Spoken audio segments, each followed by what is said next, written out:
শিক্ষার্থীদের চলমান আন্দোলনের মধ্যে খুলনা প্রকৌশল ও প্রযুক্তি বিশ্ববিদ্যালয়ের উপাচার্য ও উপ উপাচার্যের পদত্যাগপত্র নিয়ে বিভ্রান্তি দেখা দিয়েছে। উপ উপাচার্য অধ্যাপক শেখ শরীফুল আলম জানান, তিনি পদত্যাগ করেননি, যা গণমাধ্যমে প্রকাশিত প্রতিবেদন এবং সরকারি কর্মকর্তাদের বক্তব্যের সঙ্গে সাংঘর্ষিক। খুলনা বিভাগীয় প্রতিনিধি মোহাম্মদ অসীমের রিপোর্ট।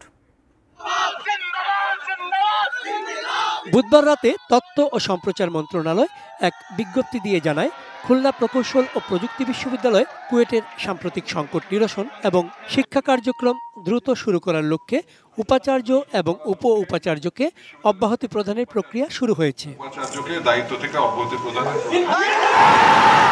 শিগগিরই এ দুটি পদে নতুন নিয়োগ দেয়া হবে। শিক্ষা মন্ত্রণালয়ের এই সিদ্ধান্তকে পক্ষপাতমূলক বলছেন উপ উপাচার্য অধ্যাপক ডক্টর শেখ শরীফুল আলম। বৃহস্পতিবার সকালে শিক্ষা উপদেষ্টা বরাবর এক পত্রে সিদ্ধান্ত প্রত্যাহারের আবেদন করেছেন তিনি।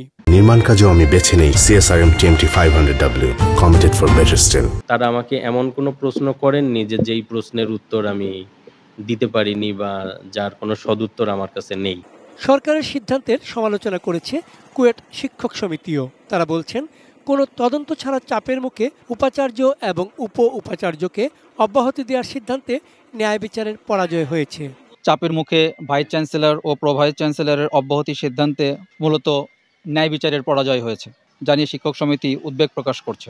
শিক্ষার্থীদের দাবি আদায় হওয়ায় বৃহস্পতিবার সকাল থেকেই ক্যাম্পাস স্বাভাবিক বলে দাবি করেন কুয়েটের ছাত্র কল্যাণ পরিচালক। এখানে ভিতরে কোনো সমস্যা নেই, ভিতরে আমাদের পুরোপুরি নিশ্চিত। প্রত্যেকটা গেটে পুলিশ আছে, আর যে গেটে পুলিশ না ওই গেটে তালা মারা আছে। আগামী 4 মে থেকে কুয়েটে ক্লাস শুরুর সিদ্ধান্ত নেওয়া হয়েছে। চন্দন পাল, ডেস্ক রিপোর্ট, ATN নিউজ।